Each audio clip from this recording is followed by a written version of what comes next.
ke hari 15 Ramadan ya. Tidak terasa waktu terus berlalu ya.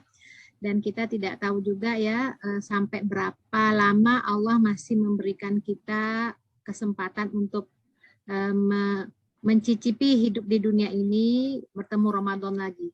Karena beberapa waktu yang lalu ya ada 3 orang yang memiliki andil dalam dakwah ini dipanggil Allah di bulan Ramadan ya.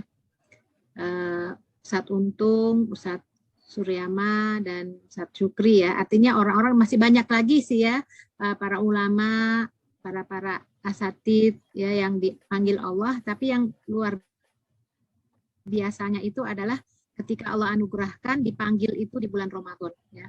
Mudah-mudahan kita semua mendapatkan husnul khotimah biha ya Allah, bi husnul khotimah ya Karim ya Rahman ya Rahim, amin ya rabbal alamin. Ini kaitannya juga dengan apa yang akan kita bahas, menjaga kekuatan ruhiyah. Karena dengan menjaga kekuatan ruhiyah ini insya Allah dapat dipastikan seseorang itu akan memperoleh anugerah terindah dalam hidupnya, yaitu husnul khotimah insya Allah. Sedikit saya akan membahas tentang tujuan penciptaan manusia. Kita sudah sama-sama tahu ya Bu ya, tapi fa'inna dzikratan fa'ul mu'minin. Karena mengingat itu sangat baik bagi orang-orang beriman. Jadi untuk mengingatkan kembali ya tujuan penciptaan manusia, sebagaimana kita ketahui dan kita sudah hafalkan ayatnya, surat Az-Zariyat ayat 56, wa ma khalaqtul jinna wal insa illa liya'budun. Tidaklah aku ciptakan jin dan manusia itu melainkan supaya mereka mengabdi kepadaku, beribadah kepadaku. Jadi fungsi kehidupan manusia di dunia ini sebagai khalifah, ya, khalifatullah fil ard, yang yaitu membangun, mengelola segala potensi alam sesuai dengan yang Allah kehendaki. Jadi kedudukan yang dipegang dan peranan yang dimainkan ini di akhirat nanti itu akan dipertanggungjawabkan dan dinilai. Jadi artinya tugas kita di muka bumi ini sebagai khalifatullah fil ard itu akan dipertanggungjawabkan di hadapan Allah. Setiap peranan apapun yang melekat pada diri kita itu akan diperhitungkan oleh Allah Subhanahu wa taala. Pasti akan mendapatkan balasan. Kalau peranan yang baik itu dia akan mendapatkan balasan yang baik. Kalau peranan yang buruk yang dia lakukan sampai dia mengakhiri hidup di dunia ini dalam keadaan buruk pun juga akan mendapatkan pertanggungjawaban. Jadi manusia yang mendapatkan yang buruk pasti akan mendapatkan kesengsaraan ya. Dan manusia yang memperoleh balasan dari perbuatan baiknya selama dia ditugaskan di muka bumi ini sebagai khalifatullah, insya Allah pasti merasakan kebaikan, kebahagiaan.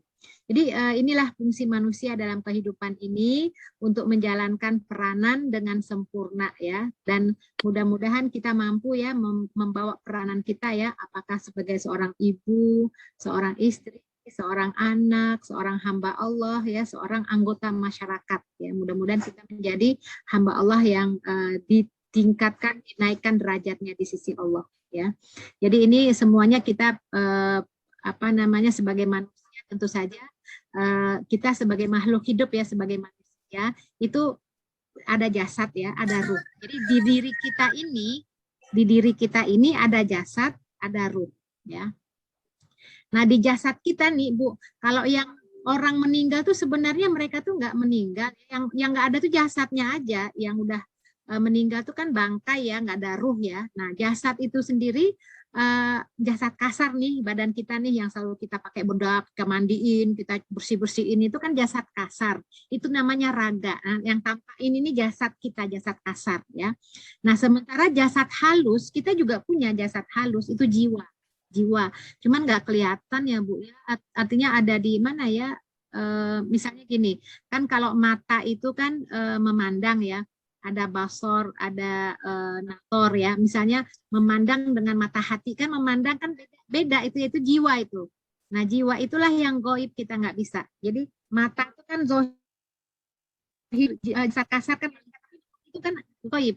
Nah sementara ruh yang ada ini, ruh yang kita diminta bersaksi di hadapan Allah itu ruh kita ya. Nanti adanya jasad itu setelah terjadinya pernikahan ya di alam rahim ya, pernikahan, kemudian bertemunya sperma dengan sel telur ya di alam rahim, kemudian lahirlah ke dunia, itu namanya jasad kita. Tapi ruh manusia itu sudah ada ya. Allah telah ciptakan ruh manusia itu. Nah, itu gaib ya.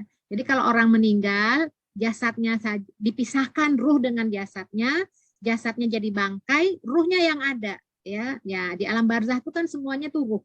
Ya, kita nggak bisa lihat alam barzah itu kan gaib ya. Ya, tapi tempat di apa namanya ditimbun atau disimpannya jasad bangkai itu ya kuburan. Itu jasadnya, tapi ruhnya itu ya itu gaib. Apakah di situ juga bisa jadi, tapi bentuknya beda dengan dunia yang kita sekarang ini. Kita kan belum sampai ke alam barzah seperti apa. Kita aja masih hidup, ibu-ibu ya. Itu kalau ditanya mimpi itu kayak apa sih, kita tuh di mana sih waktu mimpi, kita kan nggak tahu, nggak bisa jawab. Ya, jadi seperti itulah kira-kira ya alam gaib itu.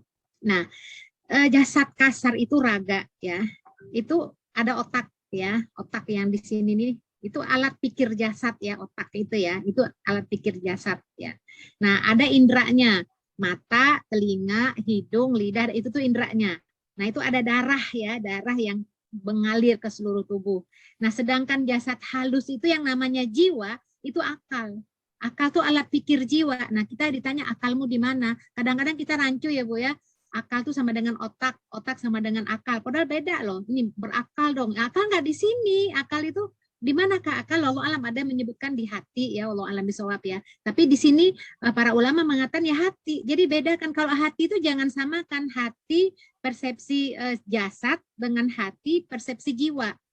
Kalau hati persepsi jasad ya hati yang merah itu ya, tempat penyaringan darah itu ya, itu tuh yang jasad kasar, itu yang raga. Kalau yang jiwa tuh hati tuh bisa jadi penglihatan, pendengaran, perasaan. Nah di situ ya, itu yang gaib ya. Tanyalah isi hati mah. Istafti kolbak kalau kata Nabi ya. Gimana itu kan nggak ada ya. Mintalah fatwa kepada hatimu, bukan hati kita yang hati manusia, bukan. Hati jiwa ya. Nah, inilah yang disebut dengan nafsu.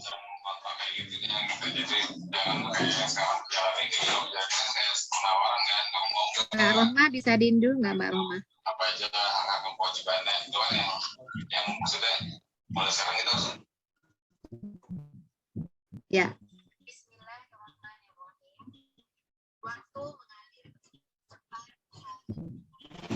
Ya, jadi apa namanya? Kita lanjutkan ya.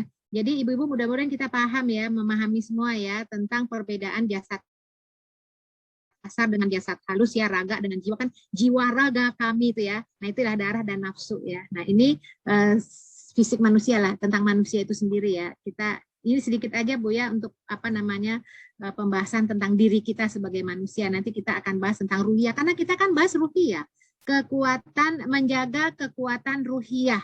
Menjaga kekuatan ruhiyah itu apanya yang dijaga? Nah, kalau menjaga kekuatan jasadiah, nah kita bisa olahraga, makanan yang bergizi, ini kan ruhiyah yang kita bahas.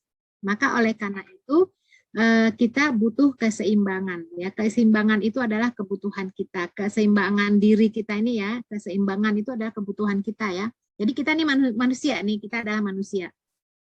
Manusia itu terdiri dari 3, ada ruh ya atau hati, ada akal, ada jasad atau fisik. Ya, jadi manusia itu terdiri dari 3 unsur.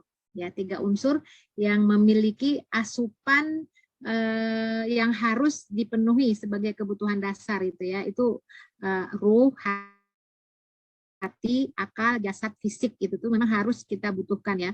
Nah, kalau inilah makanan bergizi. Nah, selama ini kita sebagai manusia itu kadang-kadang nggak adil terhadap diri kita ya. Padahal Allah memerintahkan kita untuk keadilan ya. Maksudnya apa nggak adil terhadap diri? Kadang-kadang kita hanya memberikan asupan gizi itu hanya untuk jasad, ya, hanya untuk jasad. Sementara untuk ruh kita atau hati kita itu nggak ada makanan bergizinya, hanya jasad aja. Coba deh misalnya kalau ibu-ibu punya anak ya, pasti yang dipentingkan makanan bergizinya. Padahal kalau manusia itu kan akalnya juga penting makan, jasadnya juga. Nah, kalau hati itu apa? Makanannya itu ibadah atau berzikir. Itu kalau hati ya. Jadi maksudnya di sini makanannya adalah ibadah atau zikir. Itu kalau hati Ya, jadi kalau kita lihat ini asupan-asupannya ya. Kalau akal itu belajar.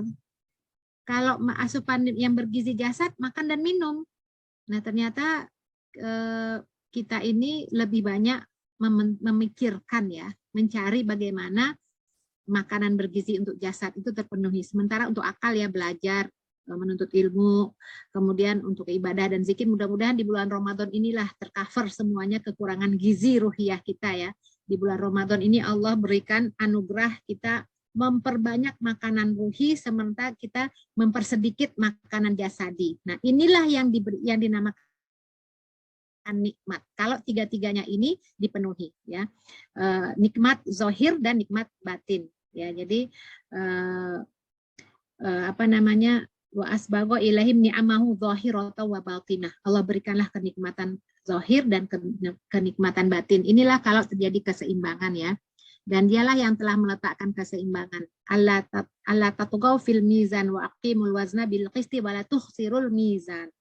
Jadi jangan kalian melampaui batas. Jadi mudah-mudahan manusia yang bisa kembali kepada Allah dengan baik, sukses, berhasil, insya Allah manusia yang memiliki asupan makanan gizi yang seimbang antara ruh, akal, dan jasad. Ya. Baik.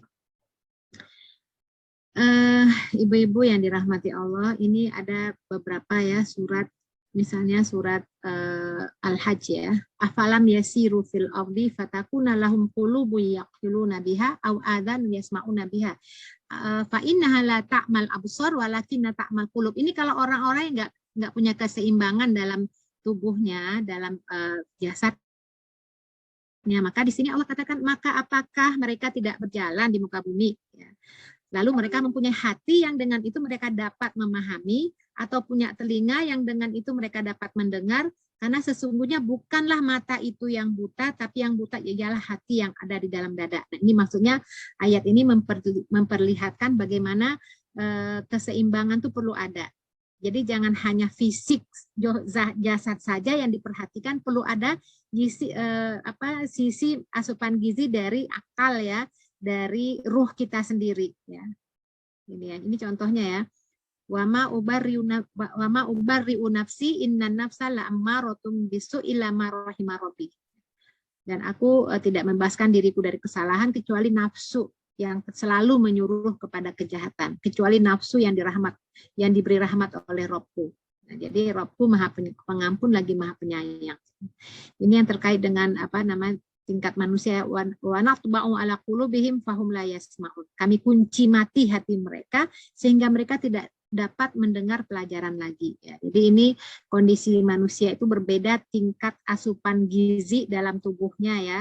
Ada yang sehat jasadnya tapi hatinya sakit ya, tapi akalnya sakit. Ada yang sehat hatinya, akalnya tapi jasadnya sakit. Ya, itu masih mending lah ya daripada tiga-tiganya ya. Jadi ringkasnya ibu-ibu ya, manusia itu memiliki 3 unsur yang masing-masing punya asupan yang harus dipenuhi sebagai kebutuhan dasar ya. Jadi pertama akal, main ya. Akal itu asupannya agar fungsinya optimal, akal tuh harus banyak itu asupannya supaya fungsinya bisa optimal. Itu kalau tidak nanti dia disfungsi, nggak berfungsi kan. Kalau akal nggak berfungsi repot ya. Nah, apa asupan akal? Banyak belajar, banyak berpikir, banyak membaca, update status dengan berbagai informasi ya. Pokoknya diisilah dengan nilai-nilai keislaman, keimanan ya, itu tuh asupannya. Nah, ada orang yang punya akal tapi tidak dipakai untuk berpikir, maka suka istilahnya suka lola itu apa, loadingnya lama gitu ya, karena memang nggak diasah gitu ya. Nah, mungkin kurang gizi kali ya, asupan untuk akalnya tidak banyak, maka mengalami disfungsi, jadi susah diajak untuk mikir ya. Jadi ya begitulah, karena contohnya orang-orang yang kita juga heran ya, ini umat Islam ngaku Islam, kenapa ya di hari Jumat nggak sholat ya, malah mementingkan, maka mungkin kita bisa melihat ya, orang-orang yang di hari Jumat malah sibuk dengan berdagang, padahal dagangannya kaki lima itu juga nggak untung, nggak seberapa, nggak dapat apa-apa lah. Pokoknya apa sih kok diutamakan itu nih kewajiban loh. Nah, karena memang akalnya tidak diberikan asupan bergizi dari ilmu-ilmu agama. Kenapa sholat itu penting? Apa fungsi kita sebagai hamba Allah? Bagaimana kita menjadi umat Muhammad SAW? Seperti apa kita mengamalkan Islam? Kenapa sholat itu diwajibkan? Bagaimana? Itu kan dari ilmu ya, dari akal ya, yang perlu di apa namanya